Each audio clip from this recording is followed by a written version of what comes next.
Secretary Rubio, thank you for talking to Al Jazeera. You're speaking to a global audience across Al Jazeera English, Al Jazeera Arabic, and our digital platforms, reaching viewers across the Middle East, including Qatar, Saudi Arabia, the United Arab Emirates, Bahrain, Kuwait, Oman, and Iran, as well as millions more around the world. Let me start by asking you this. Have formal talks begun with Iran, or are they still in direct communications, exploring common ground? Well, there's messages and some direct talks going on between some inside of Iran and the United States, primarily through intermediaries, but there's been some conversation. And I think the president always prefers diplomacy, always prefers an outcome. And we could have done this before.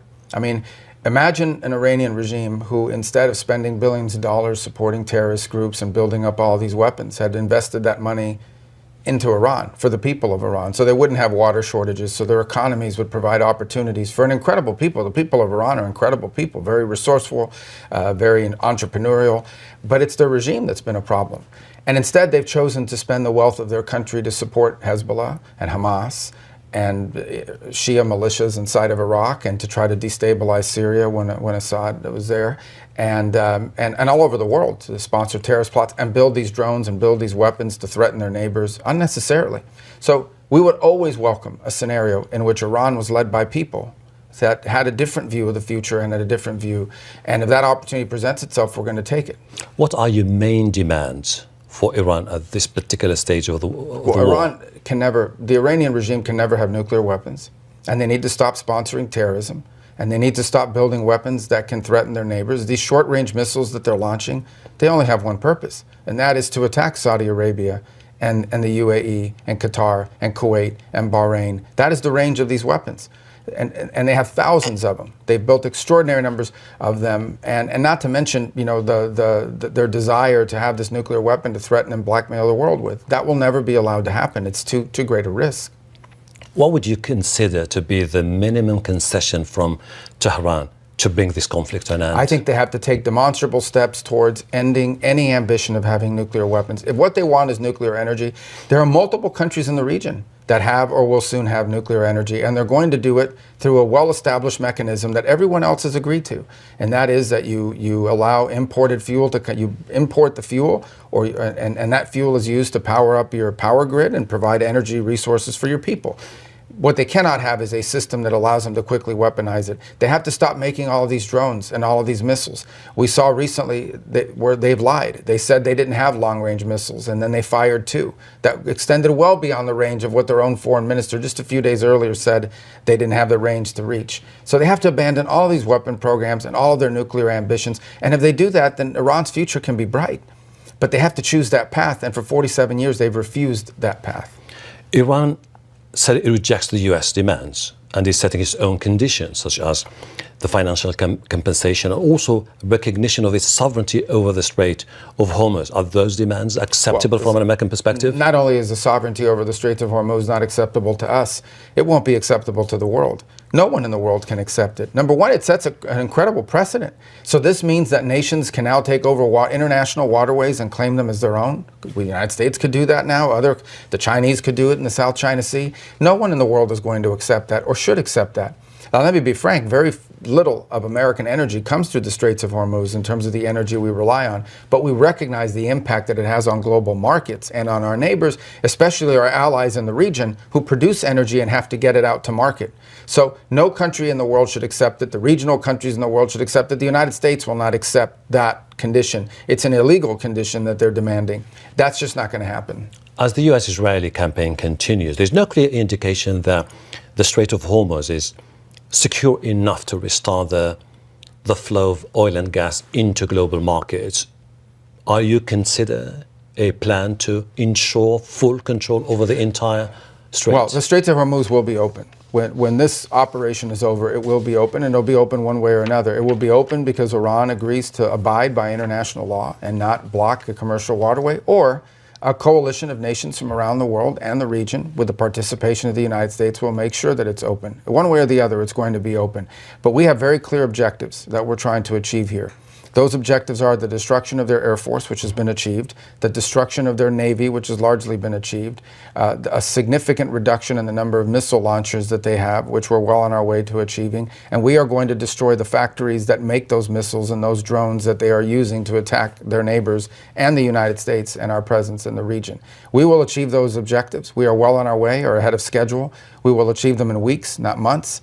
And then we'll be confronted with this issue of the Straits of Hormuz, and it'll be up to Iran to decide. And if they choose to try to block the Straits, then they will have to face real consequences, not just from the United States, but from regional countries and from the world. Your regional allies in the region, their critical energy installations are being bombed, their cities bombed almost on a daily basis, and they're looking for a clear path back to stability. What would be your message to them? Well, I think the best way to stability, given the people who are in charge in Iran, is to destroy the ability of Iran in the future to launch these missiles and these drones against their infrastructure and civilian populations. If you think about what they've struck in the region, what has Iran gone after? It's been energy infrastructure against countries that were not waging war against them, but yet they went after these countries nonetheless. This is why they built these missiles and drones in the first place. But they've also attacked embassies, diplomatic facilities, which is unheard of. They've attacked airports, which is unheard of. This is what they've done. And this is a weakened Iran. This is an Iran that's weaker than it's been in 10 years. Imagine 5 years from now or 3 years from now when they had more missiles, more drones, what they would have been willing to do to their neighbors and to us. That was intolerable. That's why this needed to be done now. The United States is committed to finishing the job. We're working very closely with all of our allies, work very closely in defensive. Yes, unfortunately, drones and missiles get through from time to time, but the overwhelming majority of these launches are defeated. They're shot down before they reach their intended target, or the destruction would be far worse. These are strong, stable countries in the region. These are our allies.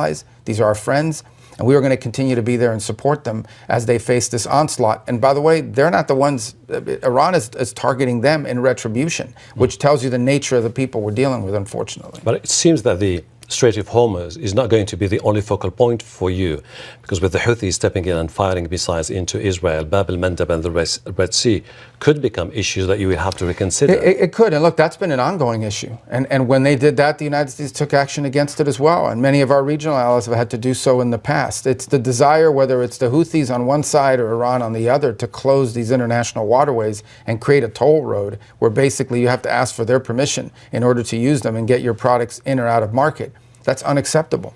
It's unacceptable to us, but it should be unacceptable to the world. And I think it's important, and I'm glad to see the effort Bahrain is leading in the United Nations, which we've been very supportive of, to get an international coalition that says we will not accept a world and where either the Iranians on one side or the Houthis on the other get to control international waterways and impede the free flow of goods from nation states. That's just not something we're going to accept, neither should the world.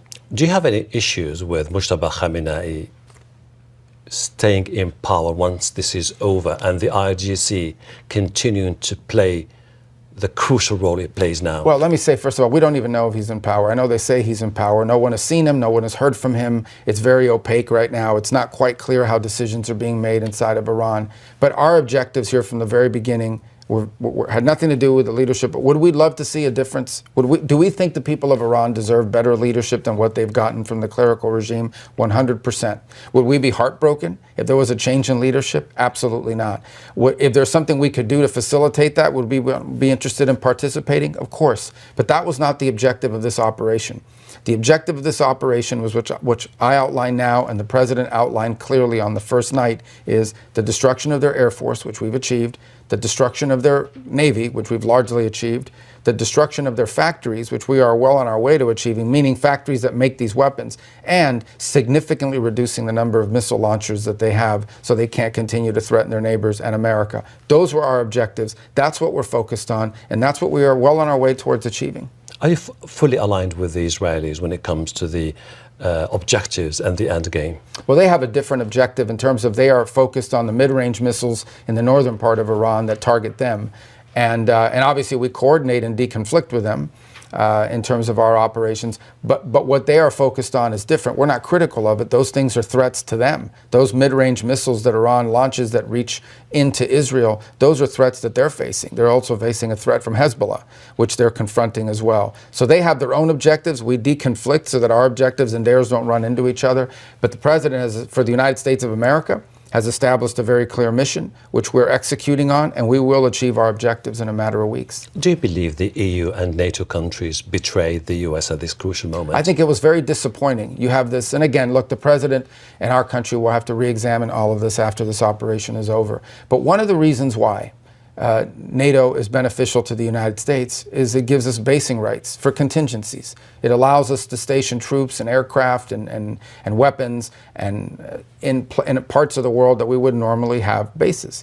And that includes in much of Europe.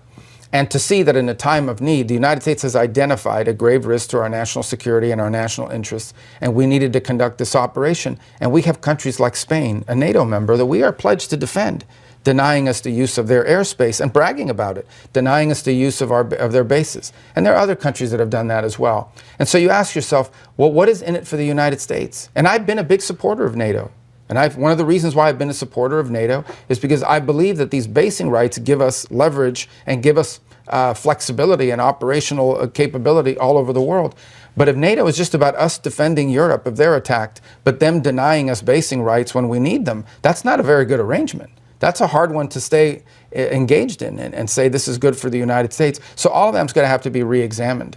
All of it's going to have to be re-examined. I've recently spent some time in Europe, and basically what they say is that it's the US which is sending confusing messages to us. It's the US which is planning to disengage from Europe. It's the US which doesn't seem to be really willing to team up with NATO when it comes to moving forward in Europe. And this explains the reason why we have been very cautious dealing with the Americans when it comes to the Straits of Hormuz in particular. Well, if that's what someone in Europe told you, that person's very disingenuous, because the United States has tens of thousands of troops stationed throughout that region, billions of dollars of weaponry staged throughout Europe.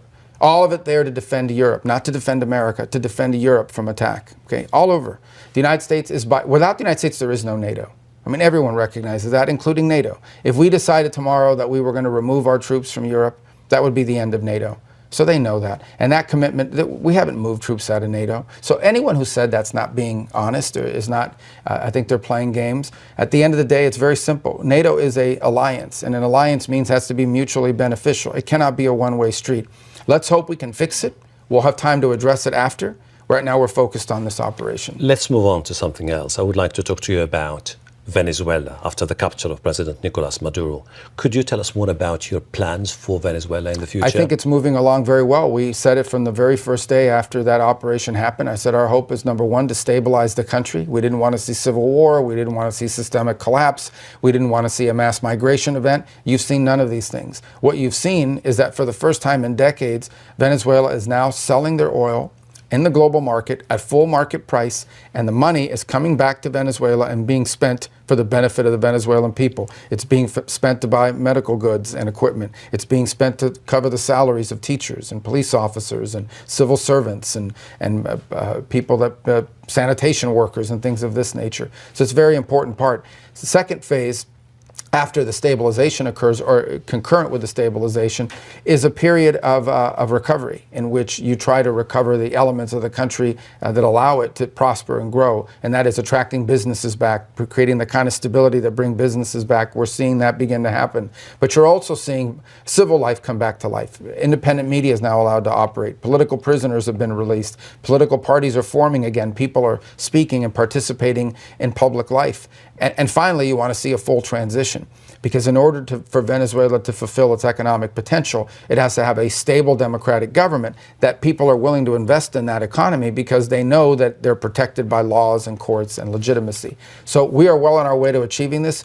A lot of credit goes to the interim authorities who have assumed this responsibility. We've reopened our embassy. We enter in dialogue with them every single day. We feel very positive about it. Many assume Washington will focus on Cuba next once the war is over in the Middle East. What kind of decisions or policy would you would like to see in place for potential regime change? Yeah, look, we don't need anything from Cuba, to be honest with you. I mean, Cuba needs from us. We don't need from Cuba. What I mean by Cuba, I mean it's their regime. The problem Cuba has, it's a very fundamental problem, and they need to understand it, and we've tried to explain it to anyone who will listen. Their system doesn't work. Their system of economics, I can't even describe it, but it's completely dysfunctional. It's just not a real system. And you can't change it unless you change the government. As an example, a week ago they said, well, Cuban Americans can now invest on the island. Invest in what? Invest in a country that has arbitrary laws, no established system of courts and justice. Who's going to invest in something like that? You also can't have economic prosperity without some significant level of political freedom. If I'm going to participate in the economic life of a country and I don't like the regulations or the rules that government is putting in place that are hampering me, I have to have the ability to complain about that. And in that country, you can't complain about that or you'll be put in jail. So I think Cuba needs to make, and if Cuba really wants to emerge from the hole they've put themselves in, meaning the regime has put them in, they really need to undertake very serious reforms of both their government and of their economy. And if they're willing to do so, we're going to help them. We've done nothing punitive against the Cuban regime. They claim we have, but we haven't. The only thing that's changed for the Cuban regime is they're not getting free Venezuelan oil anymore. They're not getting subsidies anymore. That's the only thing that's changed. These blackouts that are occurring that I see people reporting have nothing to do with us. They were having blackouts last year. They're having blackouts because they have equipment from the 1950s in their grid that they've never maintained and never upgraded because they're incompetent. That's why they're having blackouts. So, my last question, if you don't mind. Do you have any sense of clarity about when the war is going to be over in the Middle East? The operation in Iran, as soon as we achieve our objectives, as I've outlined them repeatedly, and that is we've destroyed their Navy, we've destroyed their Air Force, we are well on our way to destroying the majority of their arms factories, and we're well on our way to significantly degrading their missile launchers. When those objectives are achieved, we will have achieved the purpose of this operation, and that's something that's not going to take months. That's a matter of weeks. I'm not going to tell you exactly how many weeks, but a matter of weeks, not months.